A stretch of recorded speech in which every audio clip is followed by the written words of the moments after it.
Human touch, making me blush again. Always a rush, and then I'm sinking in. Clothes on the floor,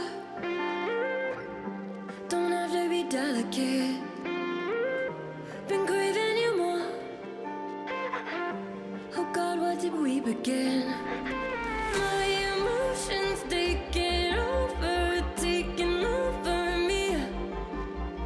Been a while since you've been sober, talking in your sleep. My emotions taking over me.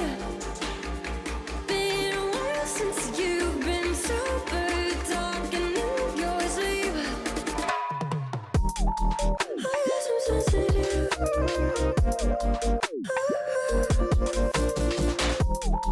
I guess I'm sensitive.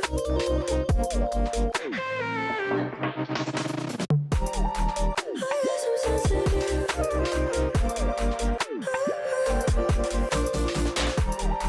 I guess I'm sensitive.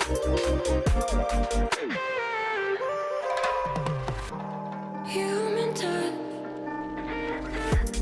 making me blush again.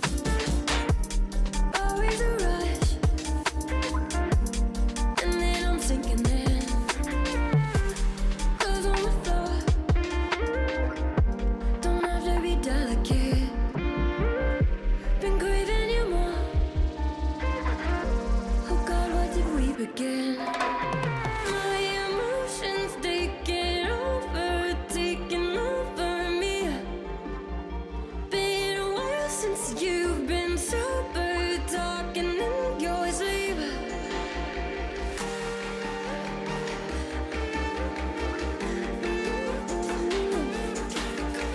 Been a while since you've been sober, talking in your sleep. I guess I'm sensitive.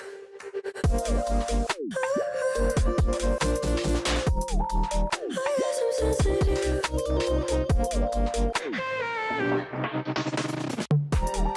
I guess I'm sensitive.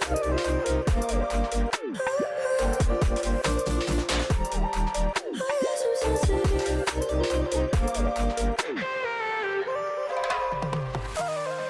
I guess I'm sensitive.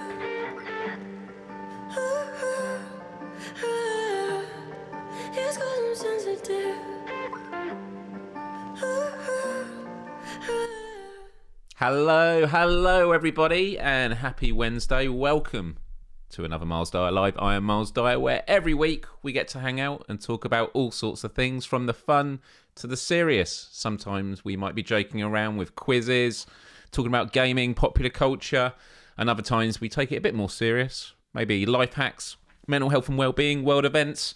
But regardless of what we talk about, it's always a good time in the chat. And I'll say a massive thank you to everyone. Hello to Kira Cat Lady, good to see you here. We got P King, good to see you. Robin and Salvador, Game Cat Photo Nutter, hello. Jordan, hello. David VR, hello to everyone. Do hit the like button and subscribe if you haven't already, and ring the bell to be notified of all future Myles Dyer Lives, which happen this time every Wednesday.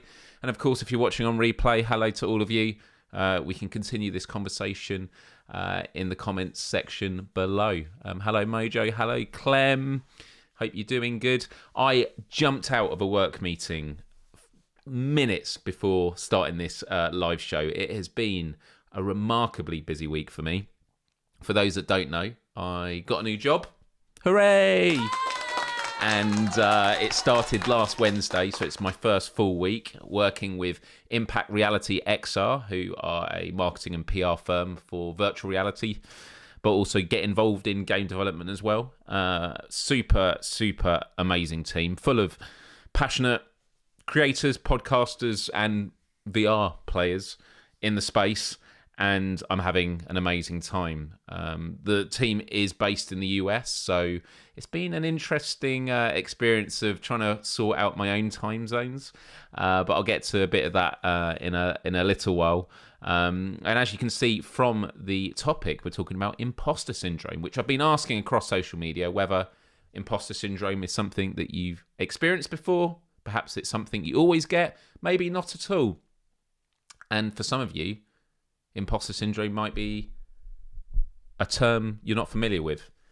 No matter where you fall in that category, we're going to discuss it today, because as I was entering the space of a new full-time job, you get nervous because you want to make sure you do a good job, you make sure you fit in, and even when the workplace is a wonderful environment, the nerves can still kick in. And when it gets to a really bad state, that is imposter syndrome, when you're in complete and utter self-doubt. You worry that you're going to be found out to be a fraud. And although I don't get that, although I used to get it, I'm much better at managing it now. It was something that came to mind as I was starting my new job. And so I thought, for today, we could talk about imposter syndrome, hear your experiences. So if you do have any experiences, hold on to them, because we're going to dive straight into this topic after some housekeeping and other sections that we like to kick off the week with. But yeah, I've also got some tips, which might not just apply to when you're in a job, but in any aspect of life, because when it comes to mental health and well-being and life hacks, it's all about the way that we frame our mind. It's where we invest our attention and our energy, and it can be completely transformative. So yeah, massive hello to everyone. Callie, good to see you in the chat. Karina, hello. Delta, good evening to you as well. So to begin with, if you like the music at the start, you can always check out the music on Spotify, Myles Dyer Live music playlist. Just use the QR code or search Myles Dyer Live on Spotify and you can hear it there. If you love the wonderful community that is in the live chat right now, or you watch on replay and wish you could engage with it but don't get to on the show, then join the Empathy Arcade Discord. Once again, QR code, or if you don't want to use the QR code, the link is in the description below. And I'm sure one of my wonderful, wonderful viewers will share it in the live chat too. And if you want to support the channel, you can become a member on YouTube for as little as the price of one coffee every month, and you get to unlock all these emojis in the chat. Plus, you get a little globe badge next to your name, which changes colour the longer you're a member for. So you can do that. And I have a merch store, questforempathy.com. I love seeing all the photos of people with their merch. I think I might have to add a Discord channel for this, just so I can collate them, and might post them on my own socials if people are okay with that. That would be really, really great. I also have this Let's Play button. There we are. I Let's Play VR games, PSVR 2 games. I do it for every single VR2 title out there. I've not done it for a few days because, as some of you will be aware from last week, it was the Super Bowl of PSVR 2 Let's Plays with Madison VR. My goodness, that game was absolutely terrifying, but I made it. I'm proud I made it, and I'm looking forward to, not having to play it anytime soon, although I will be jumping back to it. And for anyone that did miss it and would like to see it, have I got a clip here of Madison? I think I do. Oh yeah, here we are. Is this the one? Oh, I thought I did have it here. Maybe I don't have it. Let's have a look. No, I thought I had it. Oh no, this is it. Here we are. Okay, so I've done that, which means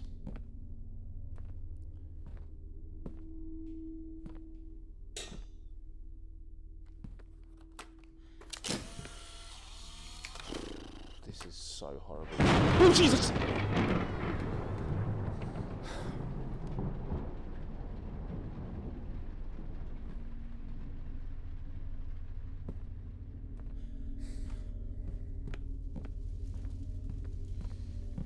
Grandpa's house.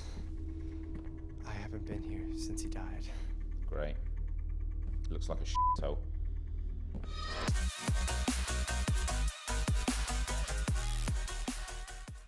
Yeah, it was an interesting experience. I was frightened, but played for an hour and 40. Massive thank you to everyone that tuned in live to cheer me on, and also for those that put lots of lovely comments afterwards. It was an amazing game. I do want to go back and play some more, but it is honestly the most terrifying VR experience I've ever had. Probably, potentially, as I get further in the game, it's probably going to be one of the scariest horror pieces of any media type I've ever had, but we'll have to wait and see.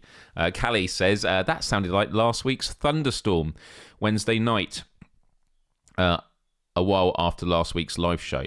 Yes, that's true, actually, because when I was playing Madison, I remember saying at the beginning that a thunderstorm was due. So that was definitely there. Event 75 Horizon UK says, gonna get O-Shape next. Have they sorted the leaderboard crashes out yet? I have been told they've done an update. I am yet to test it. And for those that don't know, it was a fitness VR game where you have these walls coming towards you with silhouettes of gaps, and you have to like hold your arms and squat and stand up in the right position to make sure you get through all of the walls, and some of them you have to punch. It was really great, but the problem was if you ever got to the end of a level, it crashed, so it never saved your score. But these things happen. They say it's been resolved. I will check that out. But that definitely got my heart rate up in a different way to Madison, but that was great. Okay. Something else we like to go through every week is we have a puzzle in the background, which you can see right here. There is a link pinned in the live chat. So if you are someone that likes to do something in the background, check out this puzzle. It is of the thumbnail, and all you do is you click on a block and then you click on another, and it swaps them around. And if it goes green, if it flashes green, it means you've put it into the right position, and if it flashes red, it means it was in the right position, and you need to go put it back. You need to go put it back right now. So I always challenge you to see if you can complete this by the end of the show. That would be my challenge. Also, we like to talk about every week vitamin G. We take a moment to think about what we're grateful for. Just thinking for a couple of moments every day of something you're grateful for, whether it's a person, an event, an experience, a thing, a thought, anything. And you don't have to share it in the chat, but of course I invite you all to share your vitamin Gs this week in the chat. For me, my gratitude goes towards my colleagues at Impact Reality XR who have all been super awesome, super passionate, incredibly helpful and welcoming. It makes a massive difference when you are going into a new full-time job. And they've been absolutely remarkable. So my gratitude goes to them, especially Natasha, who I work with, who has been exceptional in giving me a lot of onboarding and introducing me to how everything works. I'm really, really excited. I've been there a week now, and I've been very, very busy. So busy, in fact, I'm exhausted, but in a good way. And it's simply because most people, the kickoff meeting every day is at 5 o'clock in the evening, my time.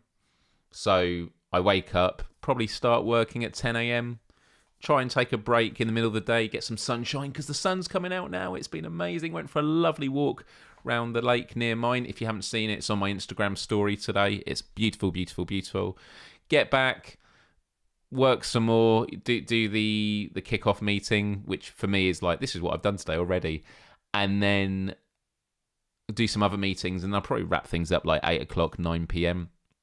And so I need to kind of work out what my daily schedule is going to be. But I do like the fact that I can hit the ground running. I'm a social media strategist. I'm going to work with a team of content creators. I can get everything set up so that when everyone comes online, I can present, this is the stuff that's been going on. And then they can carry on the baton, or baton, as they say in the States. So, absolutely, absolutely remarkable. But let's check out your vitamin Gs. We had Kira Cat Lady says, after an exhausting and noisy day, I got to decompress on my walk home. Seeing the fields grow and listening to all the birds had such a calming effect. And I saw a rabbit this morning. Just reminded me of something I'm trying to be more active of these times when going for walks. I often listen to a podcast or a YouTube video of some kind while I'm going on for a walk. So while I'm walking, I'm learning something.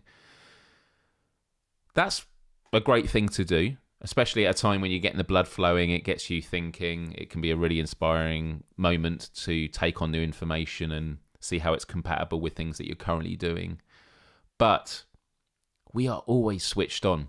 I say we. I'm talking about myself and inviting you all to be a part of this category if you do fit into that, which is always on, always working, listening to something when I'm, making food, watching something while I'm eating, going for walks, listening to something.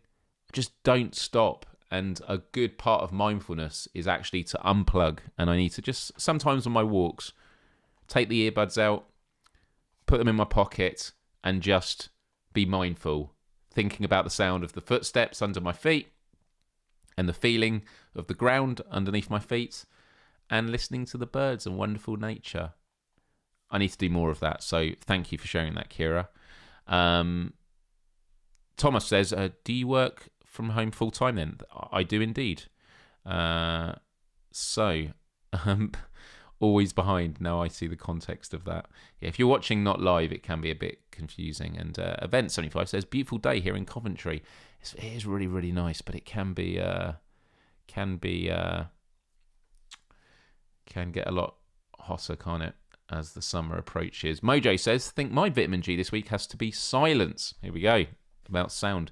Been a bit burnt out the last few weeks, so it's been nice to have 2 days in quiet just to recharge and relax. It's nice to get downtime in our busy, full-on world. This is exactly it. Just taking a moment. I've actually got my flotation tank scheduled in for tomorrow morning. I'm super excited for that. And Michael, who works at the flotation place, I am going to be getting him on the show at some point just to talk about flotation tanks because it's one of my favourite things in the world. Siago says, vitamin G for my better half's ex-parents-in-law from a previous marriage, so they'd have every right to have zero to do with me, but they remain in her life and have always been incredibly kind to me. It's always great when things don't break down, as people would often expect, so really, really, really good. Callie says, oh, vitamin G, talk about being behind. Shout out to my union rep this week. He is really good, always excellent at knowing the ropes. Super, super, super good. Event says, thankful for living in general with all the conflicts and wars going on. My thoughts are with others around the globe in less fortunate places. And we did an episode quite a few weeks ago, I think quite near the start of the Israel-Gaza conflict, about that, which I invite people to check out. My feelings about it remain the same. The call for a ceasefire, if anything, has been exacerbated. But yeah, yesterday I saw photos of dead kids crushed in rubble, things that I will never forget. And, I hate to, obviously bring it up in those terms, but, I was walking today and in my area there's a school and could see kids playing in the playground. And, you think about the innocence of childhood and, children should be protected at all costs. And because it was not long after I'd seen those photos, I felt quite moved by it, really. Just the fragility of security in the world. We often take it for granted, especially when you've lived in peacetime for extended periods of time. And I guess that would be another part of gratitude. And just regardless of what reasons are behind any form of action, there is no excuse ever for killing children. I've said enough on that.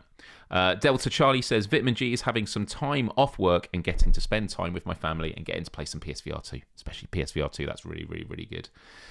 Well done. And keep wanting to try the float tank. Do it. Just sign up. Just do it. They often do a lot of introductory deals as well. So give it a go. And there are 2 types of floats. They do the ones that are sort of in these square sort of tubs or these big open pools. It's the pods. The pods are the ones you want to do if you can. Chris says, Myles, your job and my potential new job intersect. That's my vitamin G. Also, I may want to collab with you for something. Well, how about that? Question from Event. I found playing the VR2 demos, it gives a worse impression of what the game may actually like. Do you find demos work less for VR2 than traditional 2D demos? I was having a discussion about this today, about the benefits of having demos. First impressions are everything. And especially when it comes to Meta Quest, because they have is it App Labs? where people can put games and do like early testing. And obviously there's a lot of early access done on Steam as well. I think it is very important, but yeah, I think with the ecosystem of PSVR 2 demos, I think can be a lot more harmful. So yeah, thank you everyone for sharing your vitamin Gs, and don't forget, vitamin G is something that doesn't just have to, be on this show. When your head hits the pillow at night, that's when I like to just reminisce about a few things I'm grateful for, or maybe do it first thing in the morning when you're having your lovely cup of tea. Right, let me just tuck that away. Ta-da! Right, now time to talk about imposter syndrome. But I've got a few more questions coming up. Clem says, do you have visualizations during a flotation tank? Not really. Well, the first couple of years I did flotation tanks, there were a couple of occasions where I started having an out-of-body experience. I could literally feel myself coming out of my body, out my face, and I got really anxious, and then I felt like pushing my soul back into my body. Like, it was really... And I've been told it's because when you have an out-of-body experience, it's your ego dying, and so it's fighting for survival. It's pretty remarkable stuff, but don't really get that much anymore. I often use flotations now either for rest, so tomorrow morning, because I'm going to be presenting PSVR without parole tonight. Tomorrow morning, I'm going to be using it for some extra awesome sleep. But I also use it for brainstorming. Like if I'm working on something, I'll go in there, and it's just the most amazing way to think about what you're working on. Hey, Kill Artist. Good to see you here. Good to have you here. Hey, Atom. Lovely to see everyone who's just joining. Hope you are doing good. Also, I do have my vitamin G thing there. And also, I mentioned last week about a new piece of merch I've designed for the store.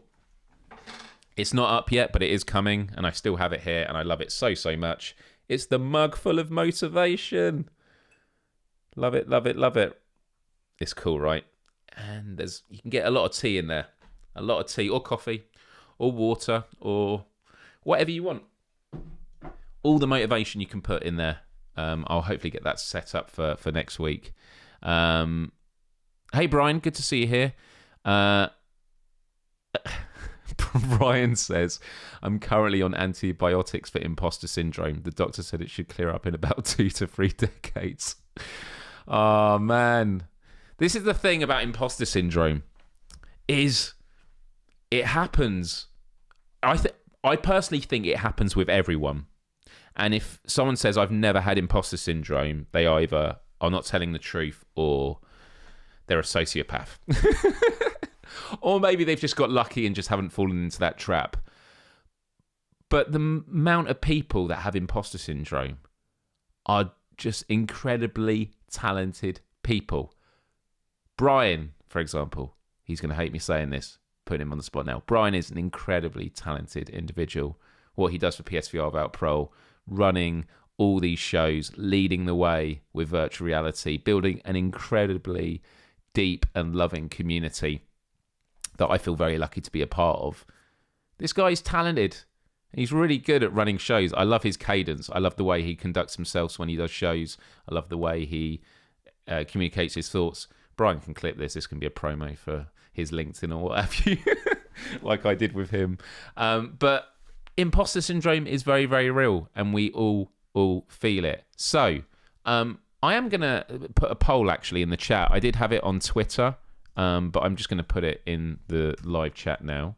And I'm going to be asking you, do you experience imposter syndrome? So let me just do it now. Start a poll. Have you experienced imposter syndrome? And the answers are going to be yes, all the time, sometimes, or never. There we go. That's the poll. And we'll just have that running in the background. So, I love this. I love this. I mean, I don't love that you've been experiencing this. I just love these really varied examples that are coming up in the chat. So Game Cat Photo Nutter says, used to shoot gigs from the press pits. So many times thought I shouldn't have been there. Now, you can clarify this for me. I've been in the front of a show a couple of times before, and I see all the photographers. Is it a general rule that for like the main shows, photographers are allowed there for like the first 2 songs, and then they have to clear out because of crowd surfers and things like that? I can imagine that when you're ever given an opportunity to be somewhere that means a lot to you, so a lot of us care and think, wow, am I making the most of this opportunity? They've given me this. I hope they don't think I'm, as we'd say in the UK, taking the piss. But yeah, and no worries, Brian. Much love to you, brother. And Robin says, to be honest, I don't know what it is. All right, so before I go through to your examples, and actually, if you're going to give an example of imposter syndrome, can you put at the start of your message, imposter syndrome in capitals, colon, and then your example? Because then I can do a search and then I can bring them all up at the same time. That would be amazing. So, imposter syndrome. What is the definition of imposter syndrome? So imposter syndrome is the internal experience of believing that you are not as competent as others perceive you to be. Despite evident success, individuals with imposter syndrome remain convinced that they don't deserve the success they have. It's this whole thing of like, oh my goodness, in my case, how did I get this job? I've had that many times before. And even if it's not as explicit as that, it could just be as the fact that you're going about your first couple of days and going, I hope I'm doing all the work that they want me to do. I hope I'm, when you go into a new environment, there are expectations and you want to make sure that you're meeting them if you are someone that cares. So what are the symptoms of imposter syndrome? Mainly it's feelings of inadequacy. Chronic self-doubt is a big ongoing feeling with that. And a sense of intellectual fraudulence that override any feeling of success or external proof of competence. The blunt way of putting it is people thinking, God, what if they discover that I'm a fraud? What if they discover that I'm a complete fraud and I shouldn't be here? And I can only imagine it gets worse and worse as you go up the ranks to like senior leadership. And a big part of it is, I think we live in a system where a lot of traditional companies, to work up the ranks, it means you are more senior than everyone below you. And in hierarchy, it means that you have to be better at anything that people that work for you do. When actually, I think a healthy ecosystem of a company is a more flattened hierarchy where you actually, being a great leader in an executive role is having people work for you that are in many ways better than you at specific tasks. And I think that's a big part of it. So yeah.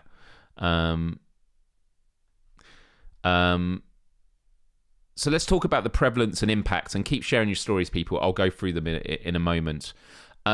So I think that imposter syndrome, is safe to say, was originally identified in high-achieving women because of, unfortunately, the society that we have. We talk about, the gender pay gap, and this is not to have a conversation about all these specific things.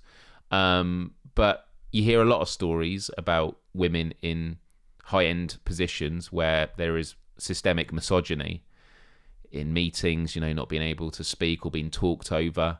And that can really reinforce imposter syndrome. I think that's probably some of the more earlier examples of it. Some of you can talk to me about that. But it can obviously impact anyone regardless of their social status, work background, skill or degree or expertise.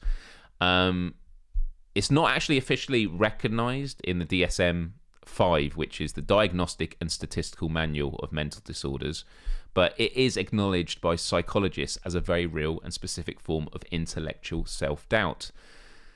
Imposter syndrome can affect various aspects of life, not just work, performance, but personal relationships, which, saying that, I actually think about that a lot.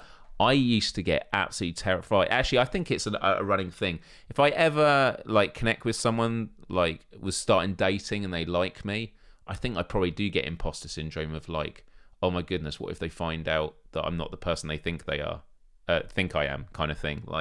What if they find out something negative about me and then never like me? That's probably how it could work with relationships. Something I'm definitely much better at dealing with these days, but I've had that for a very long time. But it also can impact just the willingness to pursue new opportunities in anything. You know, you see something come up and you think, I should go for that, but, you know, what if I'm not good enough? When actually you probably have the credentials and experiences. You should just go for it. So, while you're all coming up with examples, if some of you are wondering like, okay, but what can kind of trigger imposter syndrome? Here are 3 common triggers of imposter syndrome. Okay, so the first one is new challenges. Starting a new job, promotion, or undertaking a new task. These are the kind of things that can trigger imposter syndrome. It's a switch in your situation, and you know, you could find yourself thinking, God, how am I going to cope with this new thing? Secondly, a trigger can be high achieving peers. If you're surrounded by competent and talented individuals, this can intensify the doubts that you have about your own abilities and achievements.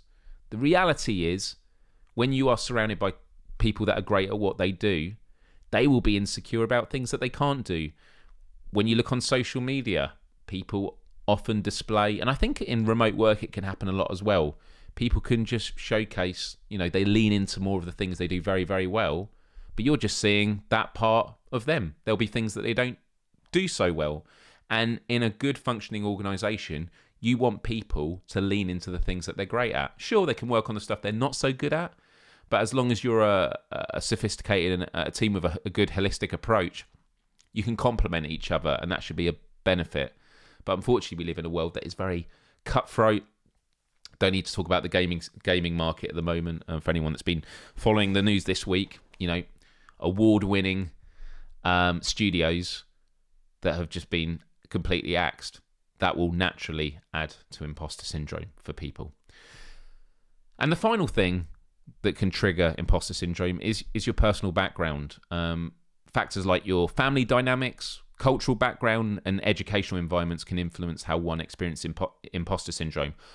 I went to a regular state school, primary school, elementary school, as you would say in the States. When I went to secondary school, my parents put me into a private school. I had to take an exam to get in. I got in, which totally surprised me. And I was surrounded by very wealthy, very affluent pupils who were all going for the top universities. I wasn't. And that created massive imposter syndrome. I felt like an underdog. I had a really terrible time overall, which was why, even though I failed a lot of my examinations and felt like I was a failure in life because of it, when I went to university and managed to get a 2-1, that was a big turnaround for me. Like, oh, maybe I can do this. And the reality is I probably could have always done it. It was just that I had a lot of this in my head because of the environment that I was in. So, finally, just talking about the psychological impact, and then I'm going to go through some of your examples. Imposter syndrome can lead to, surprise, surprise, significant stress, because you're constantly worrying. You know, you're not doing the things that you could be doing very well. Instead, you're worrying about things instead. So that can be very debilitating. It can lead to anxiety, low self-confidence, and in some cases, depression. A lot of these things can lead to depression when it's grating at you again and again. And what it can also therefore do is become a self-fulfilling prophecy. It can prevent individuals from seeking promotions, speaking out about things that you know very well of, or achieving further success due to fear of being exposed as a fraud. This exposure of being a fraud is the big concept of imposter syndrome. So that is imposter syndrome in a nutshell. Now, I've got some strategies to share with you on how to overcome it, and most of these things are not going to be new and revolutionary. I like to call them helpful reminders. And as I go through these things, they're going to be good things for me to reflect on myself.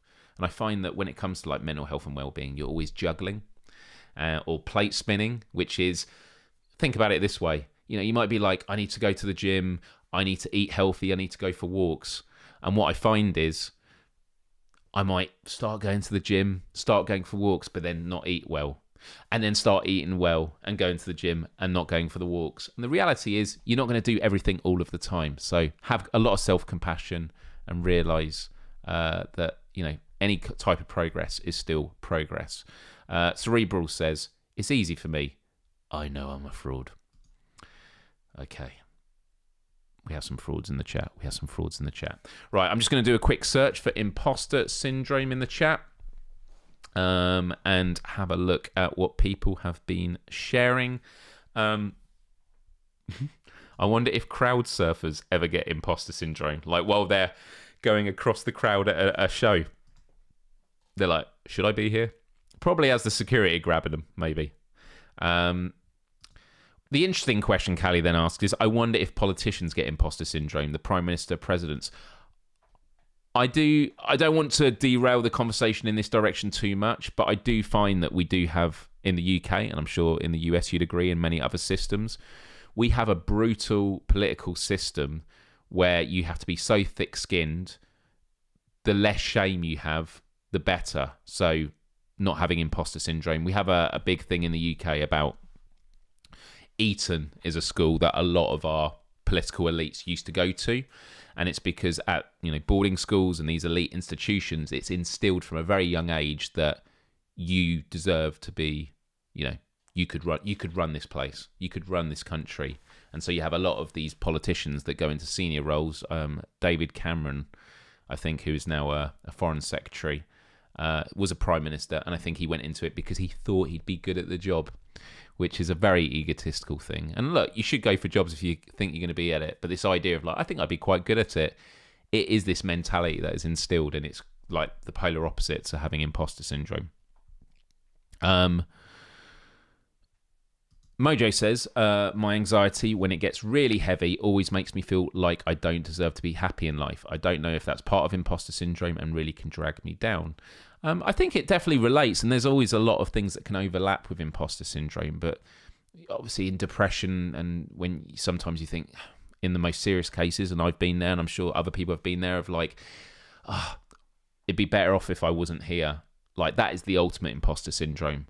And I think it's very important to realise that, in a compassionate society, everyone deserves happiness as long as it doesn't come at the expense of others. And so I think when your mind gets into those places, that anxiety, that definitely does relate to imposter syndrome. And I'm obviously very sorry to hear that you've gone through that, but it's something I'm sure many people can relate to. Salvador shares, a lot of the time I get this feeling when applying for new jobs or positions. Perfect example. Applying for new jobs or positions, because you get given a job description. Okay, how many of you have had this? You've gone for a job and they have that massive list of, here are your roles. I get this. I look through it and I go, yeah, can do that. Oh, I've not quite done it that way. Should I go for the job because that one thing could be the thing that undoes me? When the reality is, if you can achieve 50% of it, you'll be able to pick up the other 50%.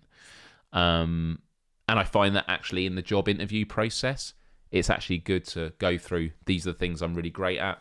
These are the things not. I was going for a role for a really senior YouTube position for an external company that worked with some of the biggest YouTubers in the world. And I'd got through the first few stages. I was in the final stages. And I removed myself in the end because I wanted to work for Impact Reality XR. But in the early stages, one of them was where you had to record a video answering questions. Or was it in the written piece? There was a bit where it asked you where your weaknesses are. And the joke is always, you go, my biggest weakness is I don't have any weaknesses, which means I can sometimes be overconfident. It's the worst answer you can possibly give. I legitimately said, when it comes to marketing, paid marketing, like running ads and that, I understand the philosophy and like what to do, but actually the hands-on on running paid ad campaigns, I'm not very familiar with things as they currently are. And they were totally cool with that. They were like, yeah, thanks for letting us know. So sometimes the best thing you can ever do is just be true to yourself, and I think this is actually a big solution. And it's what I've kind of, always try to tell myself when it comes to relationships and friendships. If you are completely honest about who you are and you get accepted and brought into the fold, whether that be a tribe, a job, a relationship, then it's all good. They've taken you for who you are. If you're someone that's faking it to get in there, you then got to keep remembering, what did you say before? And that's when you can sort of run into problems. Delta Charlie says, imposter syndrome, being a chef on submarines. Okay, sorry, can I just say, I've never read that sentence in my life. That is awesome. Being a chef on submarines. What a job. I would love to know what it's like being a chef on a submarine. I'm thinking of everything, like how, you cook things, what are you cooking it on? You're not using gas. Does the pressure in being a submarine change when it comes to like boiling stuff? And what kind of food do you have? And what happens to the ventilation of cooking stuff? That's amazing. I feel like we could do a show together. That would be a great video for Myles Dyer Live. What's it like being a chef on a submarine? Delta, if you're up for that, let's talk. Sorry, let's get back to the rest of your comment. There's so much to know and be competent, especially when being constantly evaluated, life and death sometimes. That is amazing. So already, I think that being concerned that you're doing the right job can be a healthy thing. It keeps you in check. But my goodness, being a chef on a submarine, that's amazing. That's awesome. I've been on a submarine, not underwater, just one of those ones that are on the shore that you can go into, and those are really tight. But yeah, really, these are awesome examples. Kill Artist says, when I was doing freelance artwork for a living, I had this on literally every project. What got me through this was focusing on making my customers happy, and also getting paid. Freelance, especially on creative work, because it's like a give and take, isn't it? It's like they come to you for your expertise, and so you need to have the confidence of like, yeah, I do a good job, I do this. And I don't know, there's a mentality, isn't there? Like if you ever draw something, you can see all like your intention. I talk about this a lot when it comes to performance. When you're giving a talk or you're performing like at a show, you have your intention, which is, this is what I'm trying to do. When you're drawing, you're like, this is what I have in mind. And then you have the performance. And when it comes to drawing, it's what actually hits the page. So when you have a piece of artwork that you've done, what you're looking at is the performance, the artwork, and the intention. You're like, I wanted to do that. It didn't quite turn out. Whereas your client doesn't see your intention. They only see the output. So they don't have that gap between the intention and the performance, which is where I think in these cases, imposter syndrome can kick in. So that's a really great example, Kill Artist. I had to go back to when Myles started talking about this talk of imposter syndrome. Talk made me go over the video game article I've just written because I'm shitting myself that it's terrible. Get a friend to look over it. Get a friend that isn't a writer to look over it and say what they think. Just get someone to check it.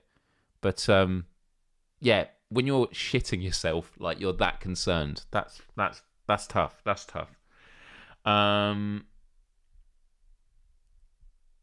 So Mojo says, I have major imposter syndrome when I look for jobs, as I feel I can't do anything else and don't have the skills to do them. My self-confidence still kind of cripples my growth.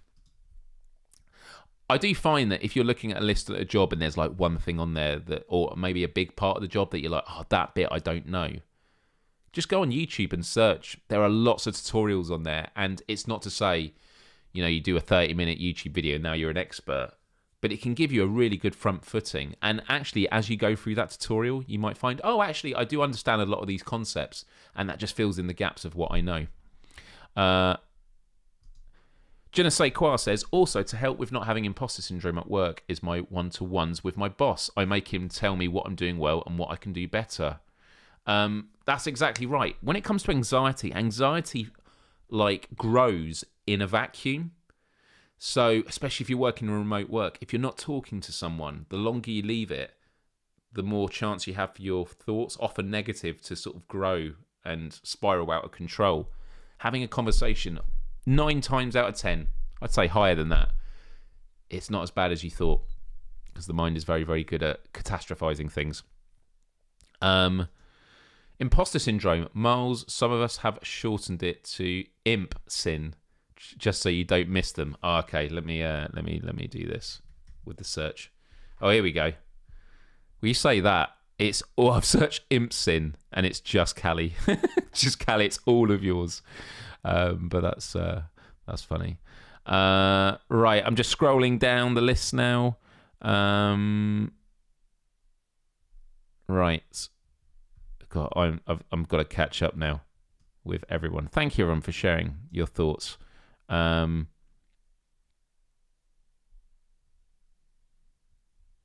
I've been told for years I'll be no more than a warehouse worker, yet said sod that and went for 35,000 a year jobs out of my comfort zone and tried and get new jobs. That's amazing.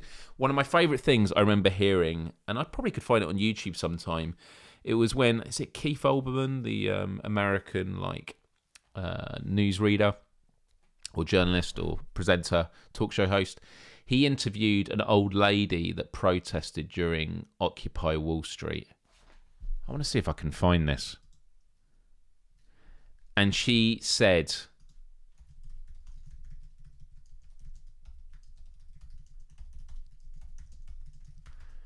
let me find this.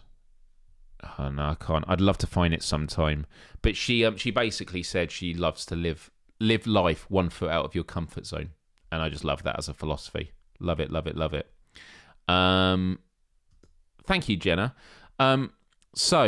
I've missed the stuff, Delta, about... right, I'm just searching Delta just so I can find out all this submarine stuff. Where is it? So, this is about submarine food. This could be a topic for a whole show. I'm really interested in this.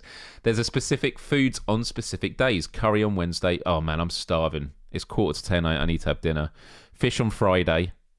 Oh, I bet that's really fresh fish. Steak on Saturday and roast and pizza on Sundays. I love that pizza is enjoyed. I love that pizza is enjoyed in submarines. Amazing. Amazing, amazing, amazing. Clem says I could get down with that menu. That's so good. So good. That's awesome. I'm crap at fixing cars but ended up on good wages building tractors. Tractors seems way more complicated.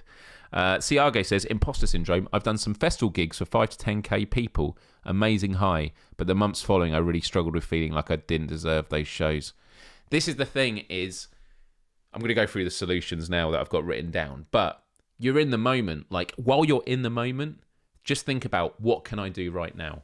Like, it's that kind of thing of like, I've been given this opportunity. How can I make the most of it? Don't dwell. Big delivery fee for pizza on the submarine. Just can imagine some guy going through the ocean like that. I've been playing a lot of Dave the Diver lately. Oh man, such a good game. Running a sushi restaurant and fishing it out of the sea. Really, really great. By the way, great work with this. This is not an easy puzzle, but you're doing very, very well with it. But you got the edges done. Although there's one edge there that is still not complete. Let's see if I can find it. There it is.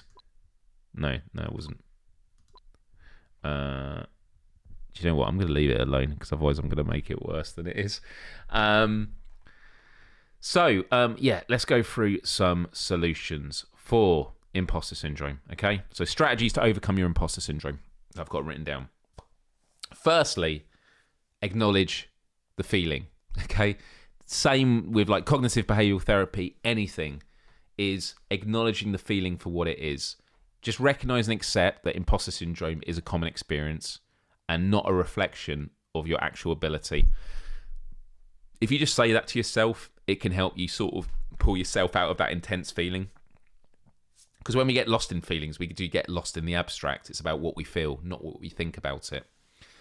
Secondly, share your feelings like we're doing today. Talk about your feelings with trusted friends, mentors, or colleagues. Often, you find they have very felt similarly at some point. So as we mentioned, some of them in the chat says, I speak to my boss whenever I've got imposter syndrome. Just ask the question, am I doing okay? Is there anything that I could be improving on? And the quicker you do it, the quicker you feel better about it. And having those, regular meetings can be really, really helpful with that in the cases of a job. But like talking with others, it doesn't have to be the person that you feel insecure with, but that can definitely help. Number 3, assess your skills. Make a list. I love making lists when it comes to cognitive behavioral therapy. Make a list of your accomplishments and skills, because reviewing this list can help remind you of your qualifications and successes. I want to do an episode about the concept of to-do lists. I like the idea of done lists. At the end of the day, don't look at your to-do list and go, I've done these, but I've missed out all this sort of stuff. No, do a done list. Today, I have achieved these things. That's all we need to think about. Because anything that you've not achieved, you can deal with the following day. That's very, very important. Jen Sequoia says, I love making lists. I like making lists about lists. That's when it gets unhealthy. Number 4 on this list. So we've had number 1, acknowledge the feeling. Number 2, share your feelings. Number 3, assess your skills. And number 4, stop comparing. Very, very easy to say in a social media world, especially when you work remotely. Avoid comparing yourself to others. Remember that everyone has a unique path and different strengths. It's not a one-size-fits-all thing, especially with a lot of the jobs today. Lots of people come from different experiences, have lots of different things to offer. I'm very fortunate to work with an amazing team of people, and we get to just find out what we all do well and complement each other and become a great team. Number 5, set realistic goals. Set achievable goals and celebrate small victories along the way. This builds confidence and a realistic appreciation of your abilities. So not just lists of what your skills are, but just put some goals of things. Clem says, the done list, game changer, implementing this into my work as of tomorrow. Yeah, you can do a to-do list at the start of the day, but at the end of the day, don't look through it and just go, oh, I mean, the stuff you haven't done, you can put it for tomorrow, but if you're doing it, then say, this is my done list. And it's all about mantras. Because when you start going through it, instead of focusing on the stuff you still need to do, just take a moment, vitamin G, to think about, these are the things that I've done. And then you're like, wow, I've achieved a lot. There might be stuff on there that you achieved that wasn't on your to-do list in the first place. So that done list can be absolutely life-changing. Guarantee it. 99.9%. Number 6, seek feedback. So this goes back to the thing about sharing your feelings. Constructive feedback can help you understand your performance more clearly and reduce feelings of being a fraud. So it's about thought over feelings. Feelings are very important in life, but you can't use that as the driving force when it comes to assessment. Number 7, mentor others. Teaching or mentoring others can reinforce your own knowledge and skills, boosting your confidence. I love, for example, doing these weekly shows, because as I do them, I think about, imposter syndrome. I could probably do a short video about that. And it helps me reflect on the things that I do. We're constantly refining our crafts and our skills and our abilities. And so mentoring others can be a great process in doing that. Number 8, visualize success, which ties in with setting realistic goals. So practice visualizing yourself succeeding in your roles. This can help reduce anxiety and increase a sense of capability. So instead of thinking about, this is what I'm doing right now and this is what needs to be done, think about, at the start of your day, what would success look like by the end of the day? And just write a list maybe of the things that would look like success. And then look at that list and go, right, I could do that. I could do that. Right, these are the things of success I'm going to do. You don't have to do all of them, but just go for it. So visualizing success can really help, because again, it's about making things tangible. 9, it's not just about success, it's about failure. Okay? Reframe failure. View challenges and mistakes as opportunities to learn, not evidence of incompetence.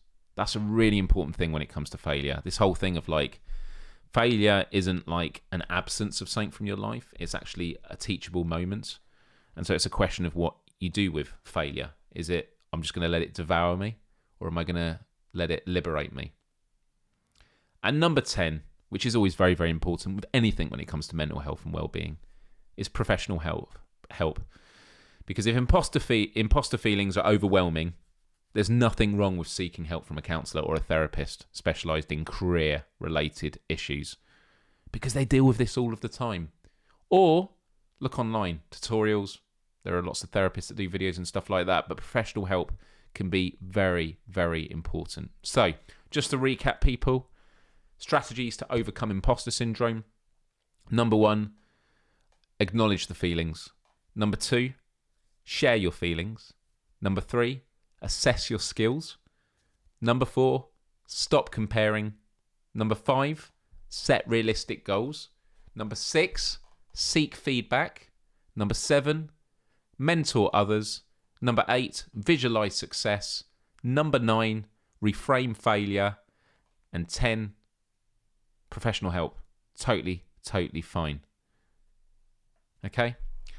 So, those were my thoughts on imposter syndrome. And as I said, I started a job last Wednesday. I've had flutters of imposter syndrome here and there, going, oh, am I? But I'm part of an incredibly amazing and helpful team, and I'm absolutely loving what I'm working on at the moment, and things have only just started. I feel very, very lucky. But this isn't just about work. It can be about adventures you're on. It can be about relationships, friendships. If you ever find yourself doubting yourself, get it on a piece of paper. Write a list of the things that you're doubting, and then just look at them and go, how fair of a reflection is that? Because when you're self-doubting in your mind, they're these abstract thoughts. When you write it down and make it concrete, it's very easy to rebuke and realize, actually, that's probably a bit harsh. You're externalizing it, putting it into a third-person perspective, which can be really, really great.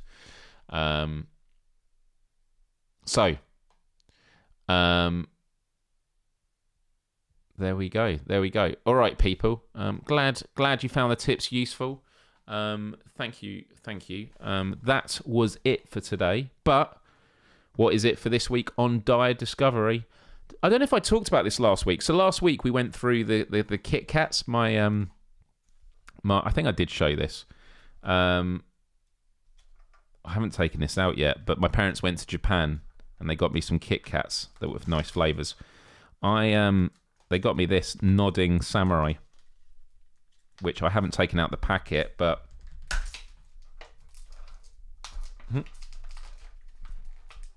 I am now.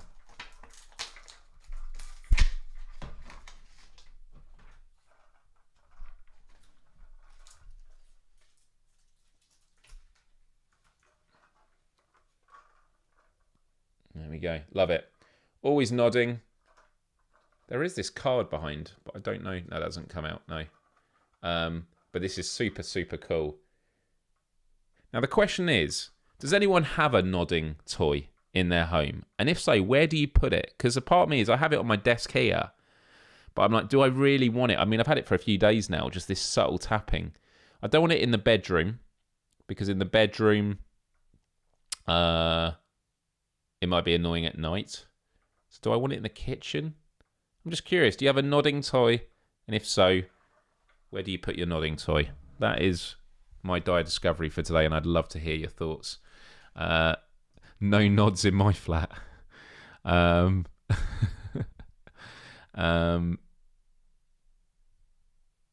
Delta says, reckon your new job, Myles, was a result of manifesting and universal alignment. I love that. Universal alignment. Beautiful, beautiful, beautiful.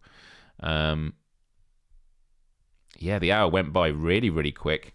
I'm trying to be more disciplined in making sure they finish on the hour, just so it makes the actual things that we talk about on the show more concise. But when I have guests on, they'll obviously go a bit longer. You had the Churchill dog in the car, and before that, 2 nodding tigers. Does everyone know about the Churchill dog? It was a part of a commercial. He used to go, oh, yes. Here we go. Yes. With 24-hour assistance if I have an accident? Yes. A 5-year guarantee on repairs? Yes. A courtesy car while you're fixing mine? Oh, yes. Oh, and can I have my own personal chauffeur called Les? No. But I could still save up to 150 quid on my car insurance. Oh, yes. See how much you could save on your car insurance. Give the dog a phone now on 0800 200 300 or log on to churchill.com. There we go. Classic commercial from over 10 years ago. The nodding dog. Thank you so much, everyone, for tuning in. I hope you're doing good. Don't forget, all the links around my show are in the description. Do join our Discord if you haven't already, Empathy Arcade. And do check out my store, questforempathy.com. I will get these mugs put on there in the next week, because this is so good. I haven't drunk out of it yet. The thing is, I get these mugs, like my penguin mug, and I don't want to drink out of them because I'm like, oh, it's so nice. But they're there to be used. And yeah, Churchill was expensive. Some people in the chat are saying, oh, yes. Oh, yes. So thank you very much, everyone. Do hit the like button before you head out. There are 36 of you, I think, at the moment. 23 likes. We can do more than that. But I appreciate not everyone has a YouTube account. But if you do have a YouTube account, that can really, really help. Thank you. That dog is almost the most famous Churchill in the UK. You crack me up. Have a wonderful week, everybody. I need to go and have some food before Gamescast Live starts in an hour. And I do have a list of VR games that I do need to Let's Play, which are coming up. Actually, I could talk about them now quickly before I go. Here we go. So here are some of the games. Aka R, which I need to work out how to pronounce that. Captain Toonhead versus the Punks from Outer Space. We've got Cube VR. We've got Paint the Town Red. We've got Space Docker VR. We've got The Twilight Zone.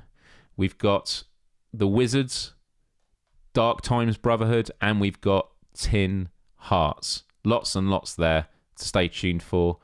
So a massive thank you, everyone, for tuning in this week. And as always, it's now time to end with your thoughts. Bye-bye, everyone. Have a good one.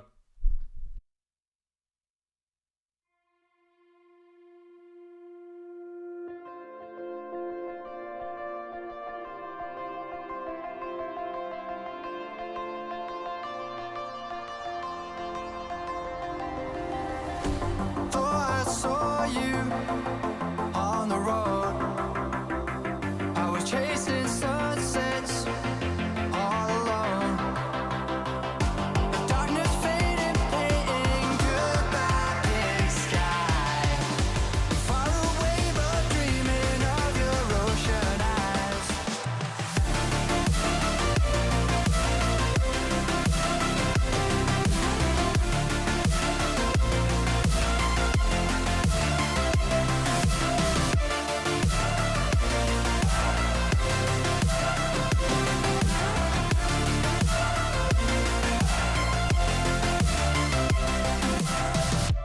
Thought I saw you on the road. I was chasing sunsets all alone. The darkness faded, painting goodbye big sky. Far away but dreaming of your ocean eyes.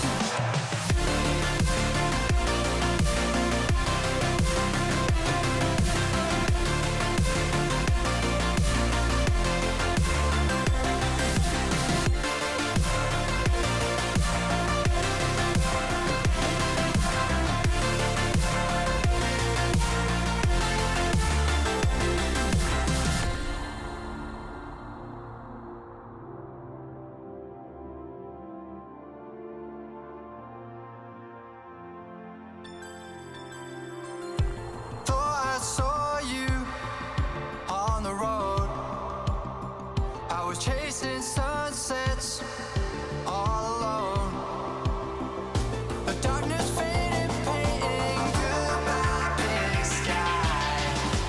Far away but dreaming of your ocean eyes.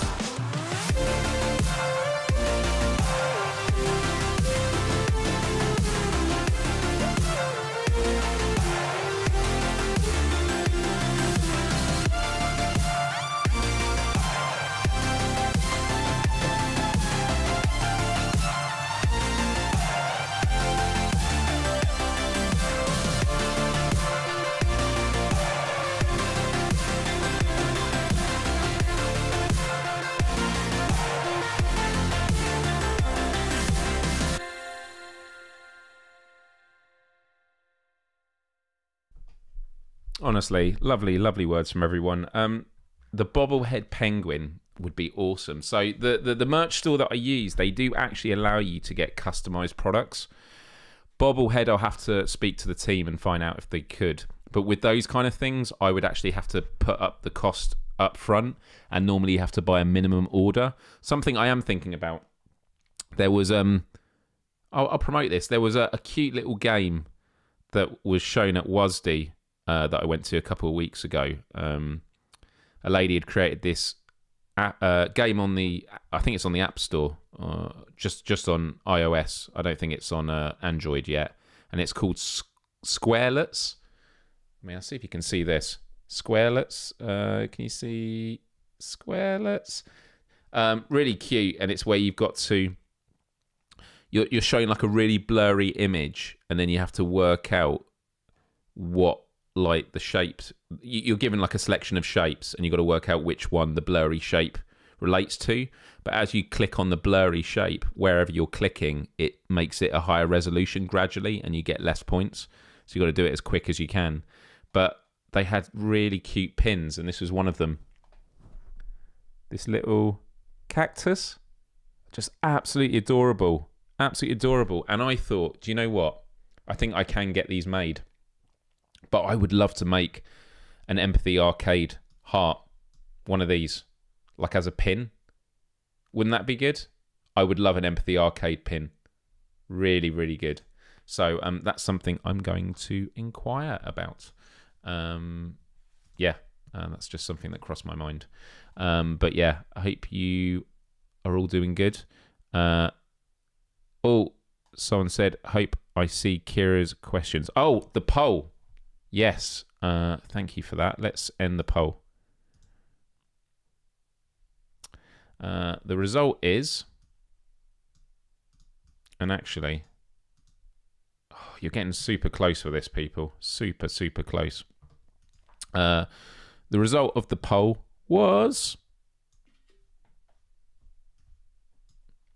Have you experienced imposter syndrome before? Sometimes, 54%. I'd probably fall into that category. Yes, all of the time, 34%. And never, 11%.